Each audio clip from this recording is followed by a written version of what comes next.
Okay, Brian, I think you're our host now. Perfect. And then should I use the presentation on my computer? Do you guys have a kind of a central presentation that I sent you? How would you like me to operate with that? Use it on yours, please. That'll Excellent. work. Okay, let me pull it up.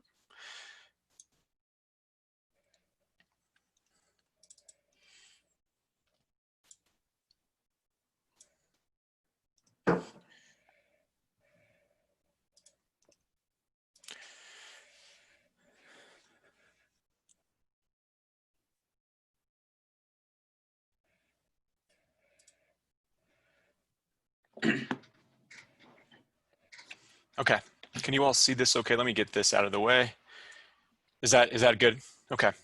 Yes. Excellent. All right. So thank you, Frank, for the introduction. I'm going to be going through this fairly quickly. This is going to be almost like from a fire hose. I don't want to bore you with all the details, but I want to give you a very quick macro overview of what a reserve study is, what's the purpose of it, and also kind of alleviate some of the confusion that I tend to find from a lot of my clients. And this is from people who've done reserve studies for a long time and people who've never heard of reserve studies. There's a lot of misconceptions that come along with a reserve study. And so I want to address a lot of those questions. And so ultimately, with a reserve study, what we're trying to figure out is whether or not your property is financially healthy and sustainable. So when you're thinking about reserves, understand that typically you're going to have two different budgets at your property. You're going to have an operating budget and you're going to have your reserve budget.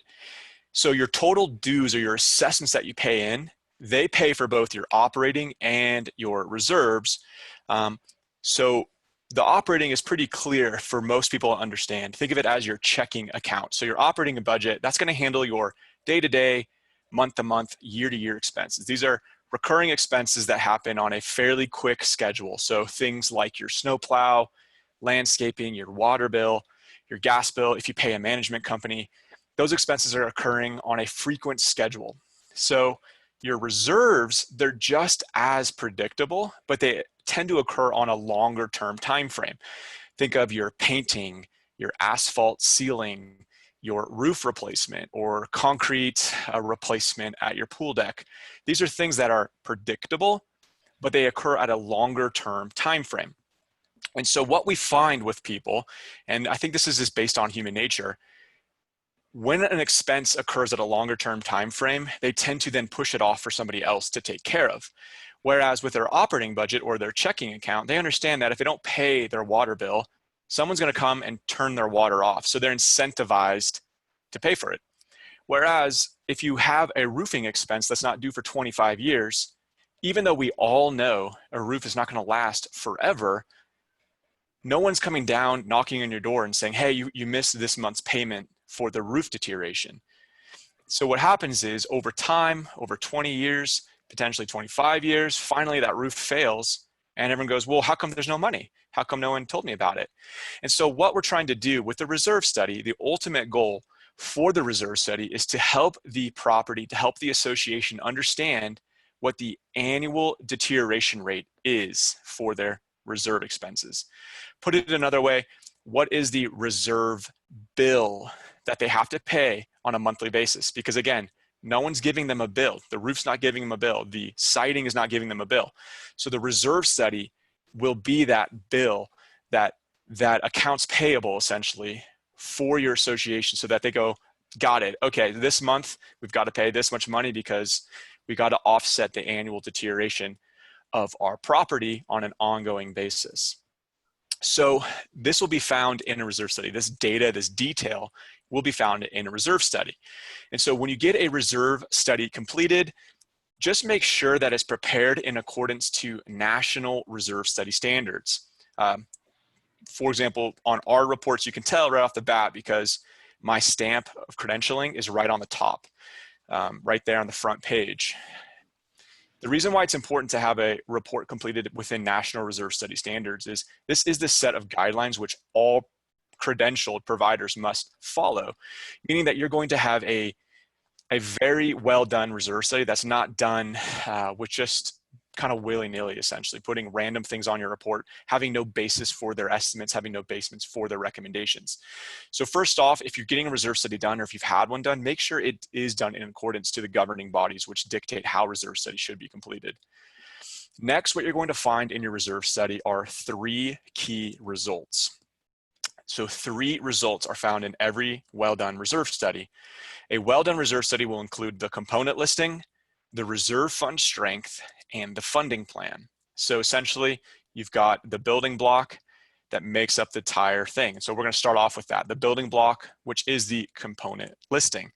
So the component listing is the gathering of the data at your property to establish what assets that the association has to fund for, how much it's going to cost, and how long they last, and how much life is left on those assets.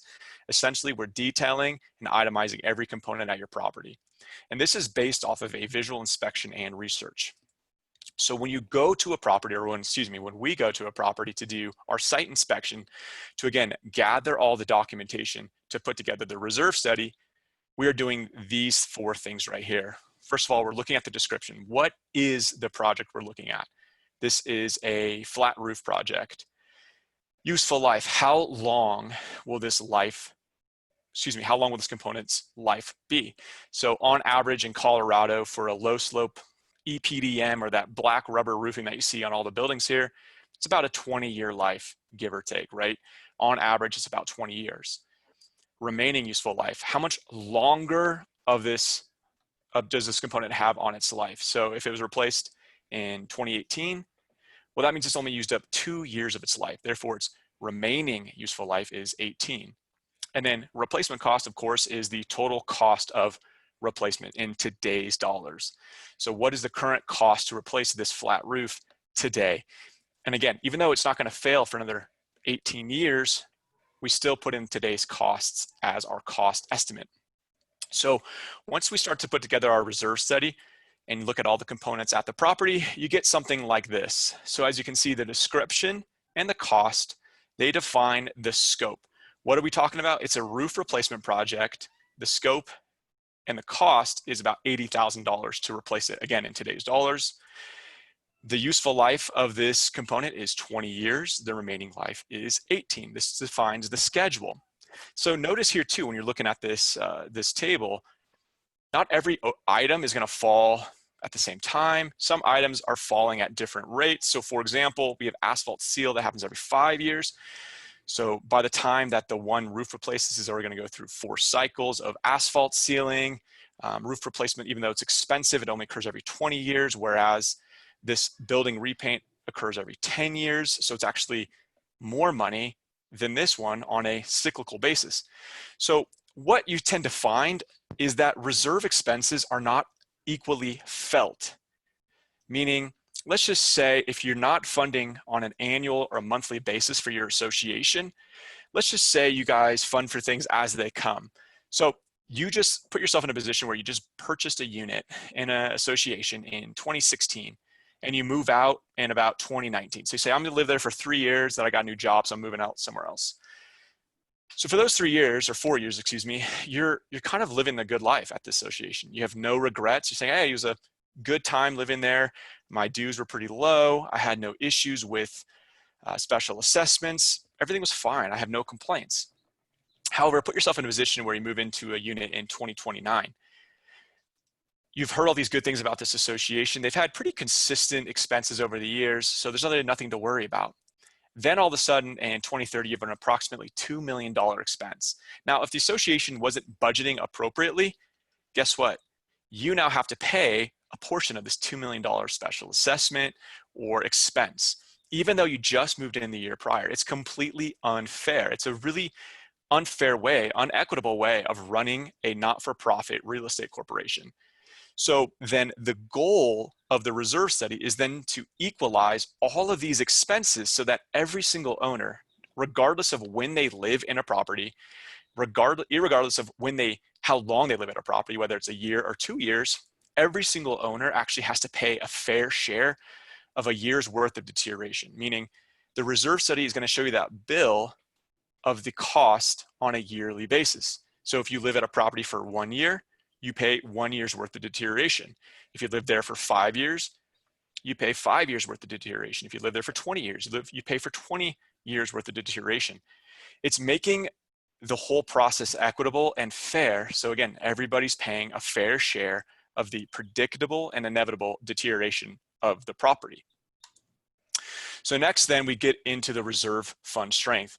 So now that we've established which components go onto the reserve study, and we've established where those costs are going to be on a 30-year time frame or 100-year time frame, it can go out as long as you want.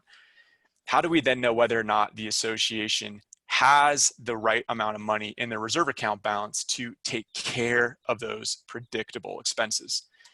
And so the way that we establish health, financial health for an association is by using the percent funded. Again, percent funded is just a way for us to determine health. So when you hear the word percent funded, think about it as like when you go to the doctor and they talk about your cholesterol levels.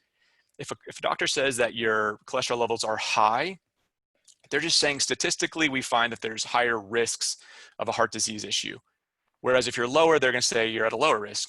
They're not saying you're going to die tomorrow or you're going to live forever. They're just saying your health risks based on your levels are X. Percent funded is the exact same way. It's just measuring statistical risk. It is not an end all be all. It does not mean you're good forever or you're never going to have to do anything or that you're horrible and you're a bad association. It's just determining risks. So just make sure you understand that. So percent funded is a way for us to determine health. And it's like a yardstick that we used to compare every association versus every association in the world. And the way we do that is, number one, we establish the total dollar value in deterioration. So simple hypothetical so that you guys can kind of get an idea of what that means. Dollar value in deterioration just shows us the proportional value of cost depending on the life lived. So for example, carpeting lasts about 10 years. Let's just say the carpet at your house right now is $10,000 to replace. If it lasts 10 years, it costs $10,000. That means every year it's deteriorating by approximately $1,000 every single year, not including inflation, but to keep it simple, let's just do that. So in year one, you only need then $1,000 in your reserve account to be fully funded, to have 100% funding, for example, in your reserve account balance to keep pace with the deterioration. In year 5, you'll need $5,000. Year 8 or year 9, you'll need $9,000. Year 10, you pay out the $10,000. Then you're back down to 1. So that's what proportional value of deterioration means. It just shows us what the cost in current deterioration is. And that's essentially what's most important to me when I'm doing a report. What's the current value of deterioration? Next, we take the total balance in the reserve account or the total value in reserve funds as our numerator. We divide them together, and then this gives us a percentage. So the percentage, again, is a way for us to measure statistical risk or statistical health. So why does that matter? Why do we care what the percent funded is? Well, statistically, we know that if a client is at 30% funded or lower, they have an up to almost 60% chance of a special assessment, deferred maintenance, or other cash flow deficiencies. Meaning, statistically, if you're in the 30% or lower camp, you're just at a higher risk for special assessments, meaning you're kind of playing with fire in a sense. Whereas if you're 70% funded and above, your statistical risk drops to less than 1%, meaning there's almost no risk of having any sort of cash flow deficiencies, special assessments, or deferred maintenance when you're up here at this level. So obviously, our goal then is to get our clients away from a high risk position to get them into a low risk position. So then what are some of the issues that we see for clients that are at a high risk position? And the reason why I want to show this is that these are some signs that you can look at for your property to say, hey, are we in a high risk position? If you don't have a reserve study, what are some tells? Or maybe you've had a reserve study done, but you don't really know where things are and where things stand. So here's some of the risks. Number one is deferred maintenance. Deferred maintenance is essentially when a board or an ownership says, yes, I know we have some projects coming up, but it's going to be better for us to just wait till next year to do it. And then next year comes along, you just do it next year. And so what that does is it actually exacerbates the issue. And what happens is deferred maintenance will only get more expensive the longer it's deferred. So for example, just to paint for a painting project, on average is about $1.50, you could say, on average to paint siding at a property. Now, to replace siding, depending on what kind of siding it is, for let's say fiber cement, it could be up to $15 a square foot. So you've done over a 15x just because you deferred maintenance on painting the siding at your property. It's a massive amount of money's wasted. Same thing with an asphalt seal. If you defer your asphalt seal, which is typically like 20 cents a square foot, to now fully resurface it, you're now going to have to pay over $3, maybe $5 a square foot because of deferred maintenance. So it's very important to understand deferred maintenance will always cost your ownership more money than just the ongoing repetitive repair and maintenance projects that we recommend in the reserve study. Another issue that we see for poorly funded associations or associations that are in that high risk position, that 30% funded or lower, we did a kind of a study, I think over of, I can't remember the total, it was like over 90 associations, I believe. We basically compared Zillow home value prices versus our database of percent funded from our clients that we've worked with. And what we found was that there's a correlation. Essentially, a well-funded association will typically get about a 12% increase in resale value than a poorly funded association, meaning there's more dollars in the pockets of your ownership when you have a well-funded association. I don't believe the reason is because clients are saying, let me look at your reserve study. Oh, I want to pay you more now because you guys are well-funded. The reason this happens is when you go to a well-funded association, most likely things are getting taken care of. There's going to be more transparency between the board and the ownership. There's going to be less rumors of a special assessment about to occur. Also, things are going to have a better curb appeal. Your siding is going to look good. Your asphalt drive, when you drive into the parking lot, there's not going to be potholes everywhere. It's well maintained. It gives a buyer confidence that they're buying into a nice association where their value will appreciate and not depreciate. Another problem that you may experience or maybe have experienced are special assessments and loans. So this example right here assumes a 15-year life roof, just getting 1% interest from a bank, which is typically what you're getting right now from a bank, 1% interest.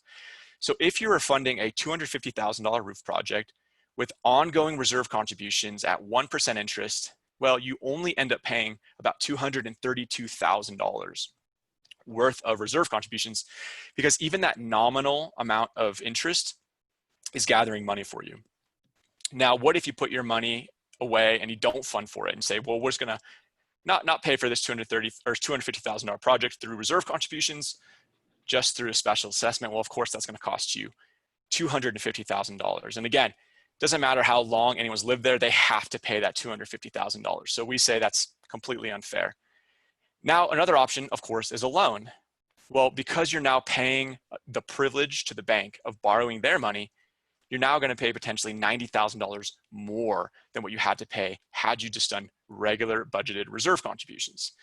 So all this to be said, reserve contributions and adequately funding your association is actually the cheapest and most affordable way to fund your association's reservable components.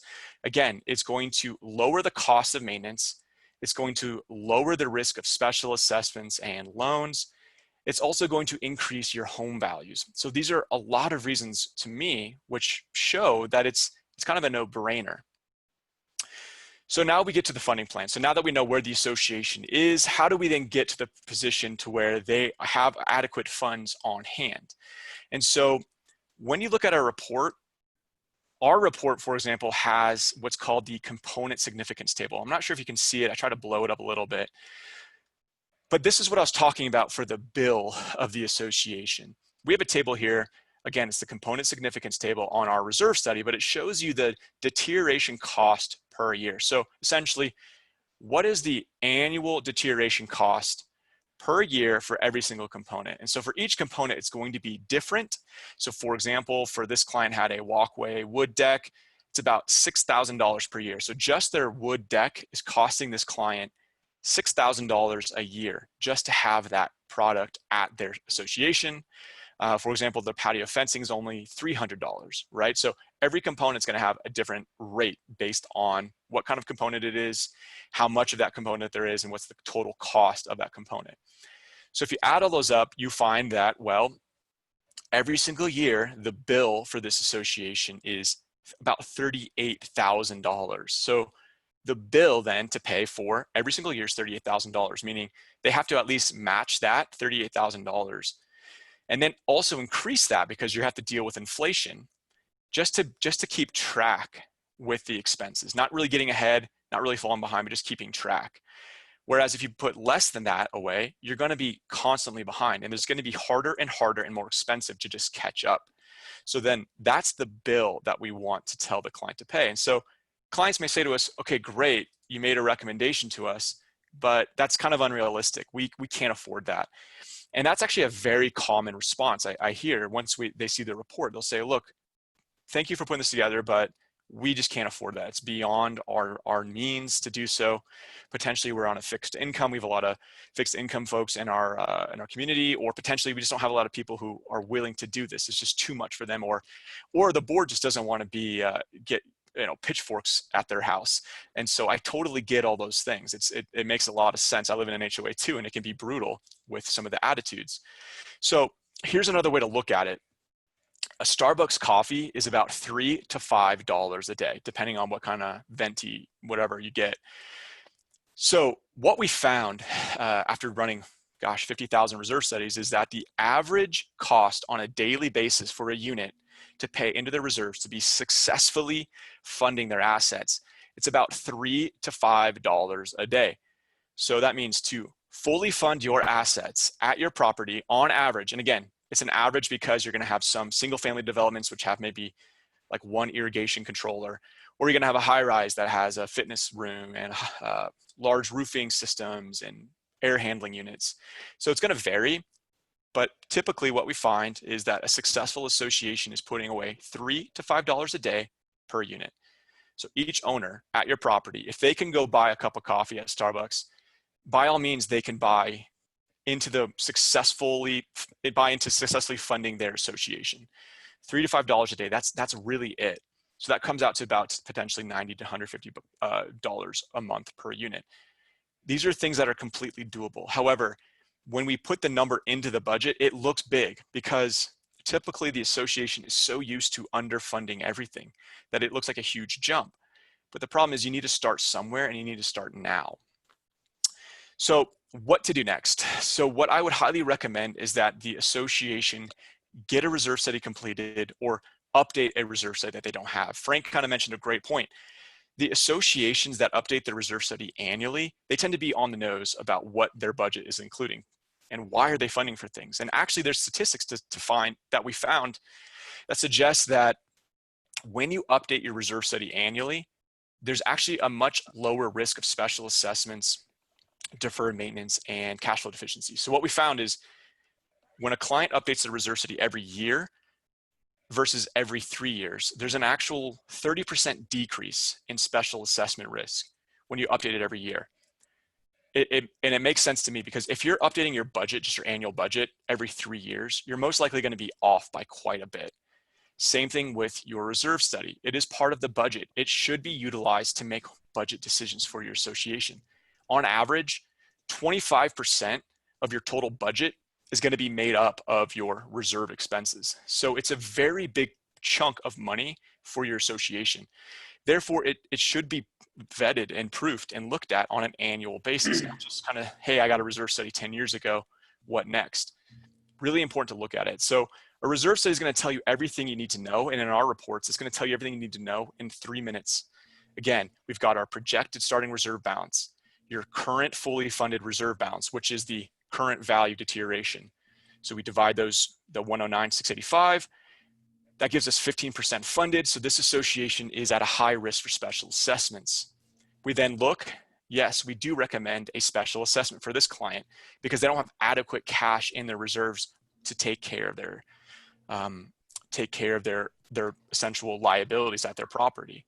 And we also make a recommendation on their fully funded contributions at $61,000. Also, the executive summary is going to show you what assets. Remember, this is going to show you the component listing very quickly in a 3-minute or less summary. That way your board and your ownership can clearly and quickly understand what are the important things we need to look at. What are the important things that we need to take care of? What's at our property? What are the things we need to be aware of?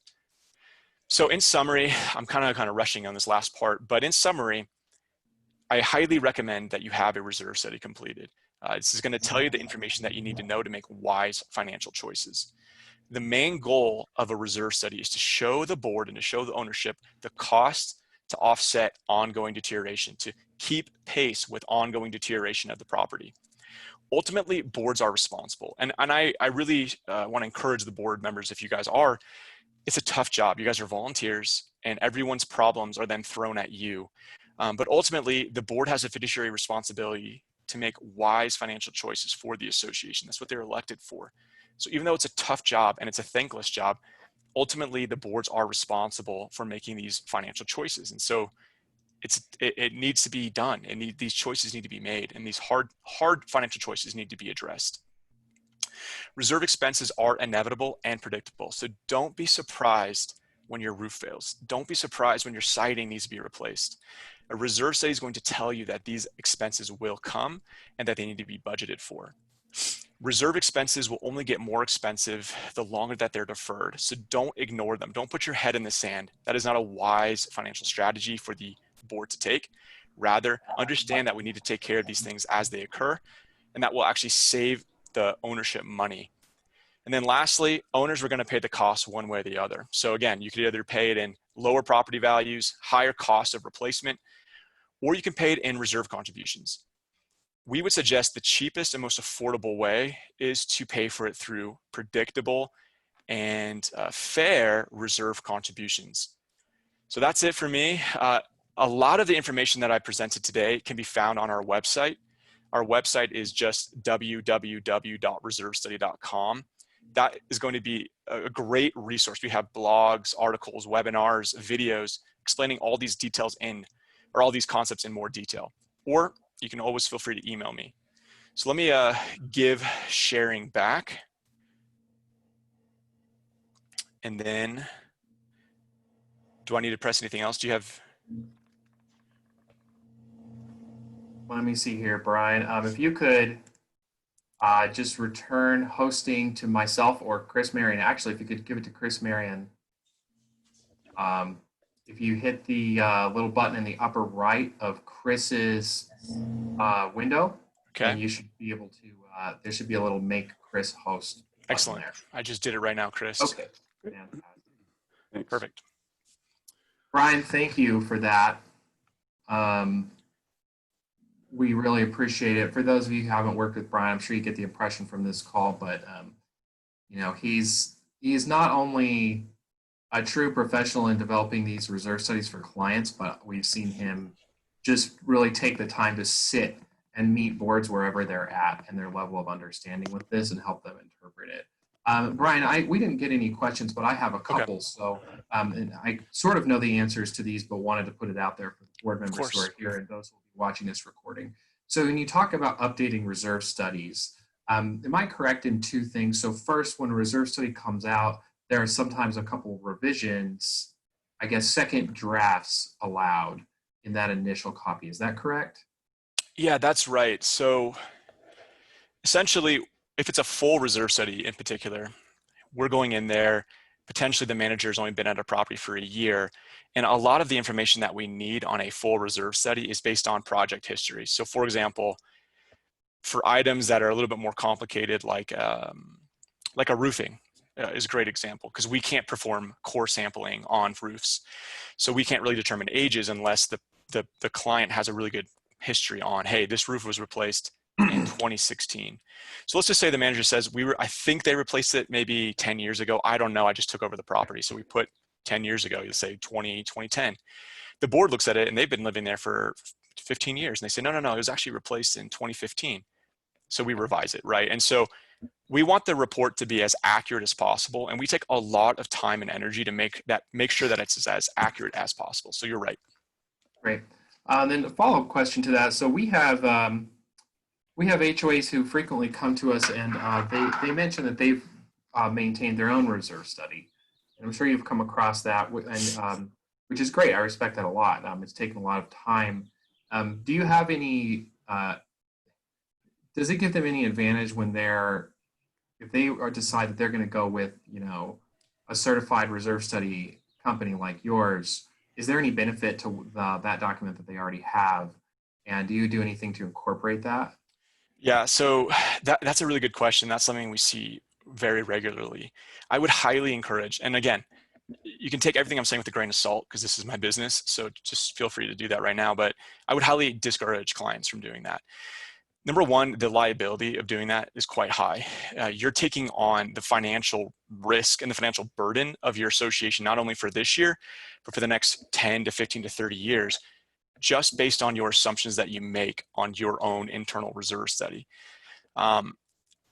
That's a lot of liability that's the board's putting on themselves. And I don't think, just to save maybe a couple $1,000 or $1,000, whatever it costs for their association to get a reserve study done, the financial risk is just, it doesn't outweigh the consequences, in my opinion, because I've seen them done. Clients will give me their reports to say, hey, can you just use our data? And I look at it, and there's some pretty wild assumptions that are made because they're volunteers. Maybe they're an engineer in their past life, and so they think they can do it.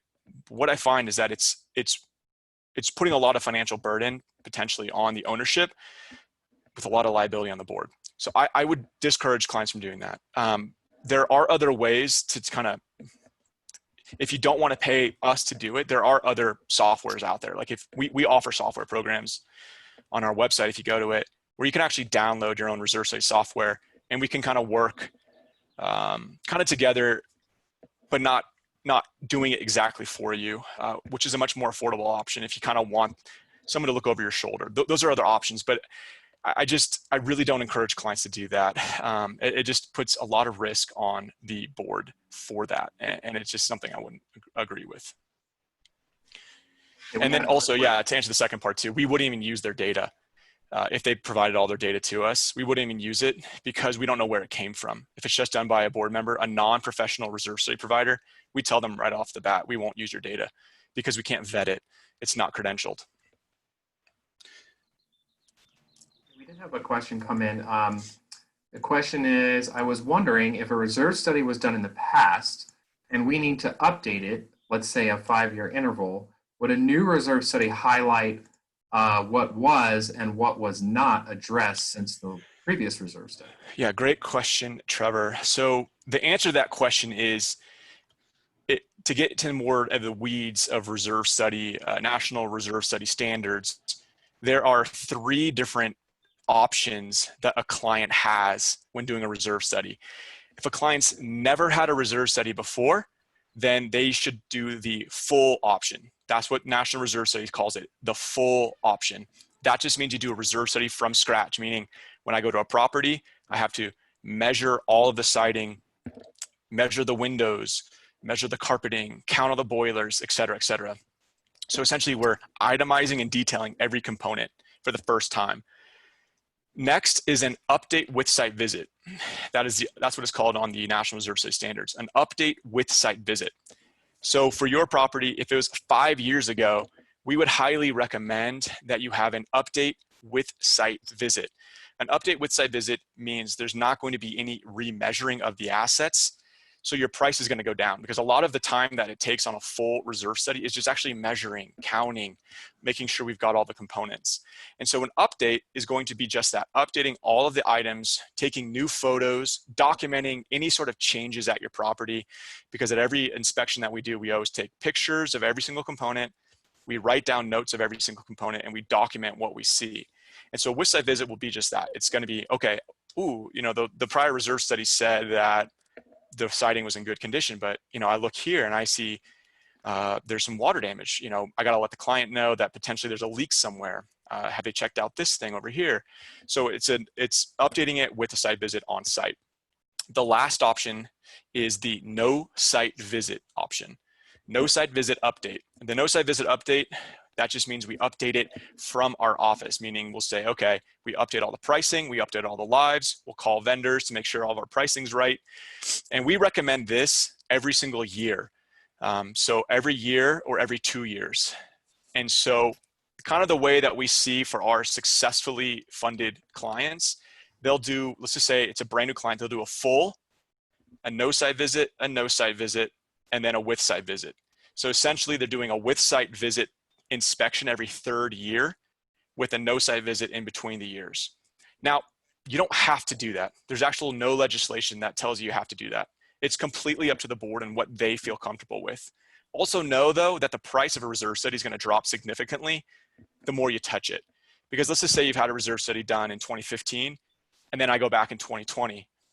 That's almost going to be like a salvage attempt. I've got to make sure everything is pretty similar. I may need to remeasure components because we're finding as the years progress, certain items that we were told have a lifetime warranty are not lasting as long as they should. Or a good example is piping. We're starting to find certain piping is now failing at a higher rate because a lot of it was manufactured in certain locations overseas where they're starting to run into issues. So this is new data that we want to implement into the reserve study. And so that's why an update is so helpful.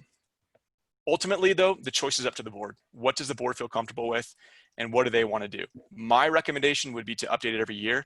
If they don't feel comfortable doing that, totally fine. Update it at least every 3 years. That would be my biggest recommendation with the site visit. Brian, thank you for this. In a minute, I'll hand it over to Chris, Marion, unless any other questions come up for Brian. You know, what I can offer from about 6 years in this industry now, you know, we've got about 50 or so properties that we manage.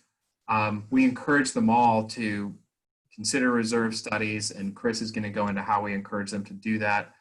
You know, because we have seen the pitfalls of not following this, and it's, you know, Brian, I'm sure you've seen it too, where, you know, we have an HOA that understandably they want to keep dues down. That's generally a huge priority for them, and with that, you know, the HOA is looking to either perhaps delay property upgrades or find a way around some of them. And so these repair projects are both postponed and not planned for. And what we've seen is sort of, it's a compounding effect in that we've seen quite a few properties, you know, that have reached a point where they don't just come up against a special assessment for a roofing project, but they might have multiple imminent repairs converging in the same year or same 3-year period. And they get to a point where they're truly not sure how to move forward financially speaking. And what we find with these HOAs is, one, they generally have to start seeking a loan because a special assessment is simply too much for the, you know, they're looking at going and asking the owners for $25,000 for the roof, the siding, the exterior walkways, and the irrigation system all at once. We've seen this get so bad to the point that the cities become involved, where, you know, a city inspector will come out. Maybe they haven't been to the property in a while, but it catches their eye, or it's on their routine, right? This happened in Westminster for an HOA we managed there. And they got red tagged, which means the property, the owners were at risk of eviction if the HOA did not repair, upgrade their components. You know, the HOA had to turn around and ask for $20,000 from folks. And that's sort of a horror story. That's a worst case scenario here of what happens when an HOA does not conduct any financial planning. The very fact that the board members are on this call about reserve planning, I don't think that would apply to any of the HOAs here, just from the sheer fact that you're even on this call. But it does happen. And the beyond the financial consequence of that is we see it has a huge effect on community togetherness and the sense of community and neighborliness with folks, where, you know, board meetings just become, as you can imagine, incredibly contentious. There's a lot of finger pointing. There's a lot of talking about the past. There's a lot of animosity between the homeowners and the boards. You know, I've seen it get so bad that, you know, engineers and city municipal employees will go in there and almost get to the point of being called names by the homeowners, simply because the homeowners are so frustrated about why they got to this point, which is understandable frustration, a little bit misdirected, but very understandable. Again, that's rare. We don't want to ever see things get to that point, but it has a really negative effect on an HOA. And I won't mention any specific properties, but you can see some actually in Denver right now on Zillow or Redfin, that really allude to Brian's point, where the effect on the property values is evident because the word is out on the street that this HOA is behind on their finances. There's a high-rise downtown that's going through that right now. And, they're not taking advantage of a healthy Denver housing market right now because of this very issue. Anyway, so with that, I'm going to hand it over to Chris Marion now. I think most of you have met Chris. Chris is our Chief Sustainability Officer. Chris is working with clients to develop community plans, which I'll let him explain. Reserve studies are an integral part of those long-term community plans because financial planning is a key component. So with that, unless there are any more questions, I'm going to hand it over to Chris. We're going to briefly talk about community planning. It's likely that we'll have a follow-up webinar on that subject, but we did want to touch on it just because the two are so integrated. And again, we're recording this, so I'll send this around. For those board members who made it, feel free to provide that recording to your fellow board members. And we really appreciate you joining today. So with that, I'm going to hand it over to Chris. Great. Thanks, Frank and Brian. As always, great information. So yeah, I just wanted to, take this concept of planning one step further and just provide a little overview of the community planning process that we are going through with several of our HOAs. So I just have an informal Word document here. I hope you guys can see this, but the three words that we're really honing in on in the community planning process is alignment. That's what we're after here. So the alignment really refers to the long-term strategy and the near-term actions. So what we call this is a guiding and actionable plan. So the reason why we should work at both scales is because if you only are working with a long-term plan that maybe your association has spent, years and years working on, but if it doesn't have any actionable steps to actually implement, that plan will likely just be a plan that might sit on a desk and collect dust. And unfortunately, all that hard work is never actually realized. On the other side of things, we often see HOAs, working on projects. They might have a project list for the next year, but if there's no alignment with how those projects are going to fit into the longer term strategy, then there's often hesitation on spending money on large projects and some uncertainty as to where you're ending up. So those are the two main components of a community plan are guiding and actionable. The ultimate result of a community plan is to provide an agreeable long-term strategy for association management. And that's a comprehensive strategy. So that's going to include things like financial plans. It's also going to include elements of property management, as well as dues, any other special projects that the association is working on. And then we're going to work to prioritize those steps in the context of that larger strategy. So the process of it, we found this to actually, the timing of it to be very important. So we found it very valuable for new HOAs that we've engaged with. Typically new HOAs are already at a moment of transition, perhaps with their board membership, or also just overall approach to how they're looking to manage their association. So we found this to be really important in those transitionary periods, to where we can actually put the board through a process where we can land on an agreeable outcome. For existing HOAs that we manage, we've also found this to be effective with the right personalities and approach from existing board members.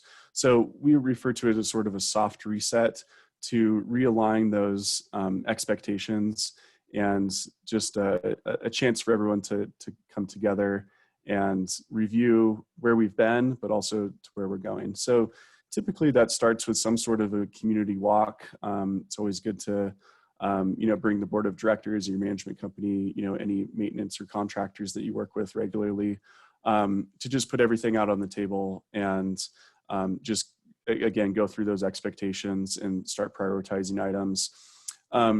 Where the reserve study really fits into is the next step, which is the analysis and evaluation. So that's when we go through with a fine-tooth comb and really look at the components of the reserve study, what has been replaced, what some of our estimated costs are. We look at budgeting, we look at monthly assessments, we look at reserve contributions, we look at existing contracts, projects that are maybe partially completed, any existing plans that the community may have had already. And then really what we're doing is synthesizing all of these moving parts into one sort of unified strategy. Once we've done that, we'll kind of develop the plan, present to the board of directors, and then there's always a constant process of obtaining feedback on the plan and then making adjustments as necessary. So the plan is really designed to be something that's flexible, flexible enough so that we can make changes to where it's still useful. We don't have to throw it all out and start again. But we, absolutely understand that things change and, priorities will shift through this long-term process. So it's not a static plan, so to speak. It does have the ability to be useful, hopefully at any time when we need to refer to this tool to make further decisions. So that's just a little bit on our process. I'm happy to answer any questions if any have come up during that time. But as Frank said, I think we're going to plan to do a more in-depth overview of the community planning process. But I did want to mention it today because just the importance of the reserve study, and typically we can't really put together a very confident community plan without having an updated reserve study. So sometimes that's our initial recommendation. Before we can even go through this process, we're going to need either a new or updated study so that we can have that third party objective verification of all of the components of the association. So that's really all I have right now on that. Again, stay tuned on further developments on that. Frank, I don't know if you have any last words or any other questions that came in, but I'll let you go ahead and wrap things up. Thanks, Chris. Thanks, Brian. Chris, can you transfer hosting back to me? Just want to make sure we get this recording saved correctly for those who couldn't make it. No, thank you both for that. We're just at 55 minutes, so we held it to 1 hour here. I don't see any more questions coming in, so we'll go ahead and wrap it up. If if later today or over the weekend another question comes to mind of either about reserve planning or cap management's community plan product, just feel free to email me. I think all of you likely have my email because it was in the invite, but it's frank@capmanagement.com. Just feel free to shoot that over to me and I'll do my best to answer it. And if I can't, I'll have either Chris or Brian weigh in for you. And other than that, I really appreciate those of you who were able to take some time out of your workday to join us. We think this is really valuable. Like we said, those HOAs we see who adopt this, we just see those HOAs thriving. So we will we'll go ahead and wrap it up now and let you get on with your day. Thanks again for joining. Thanks, See you, everyone. everybody. Take care.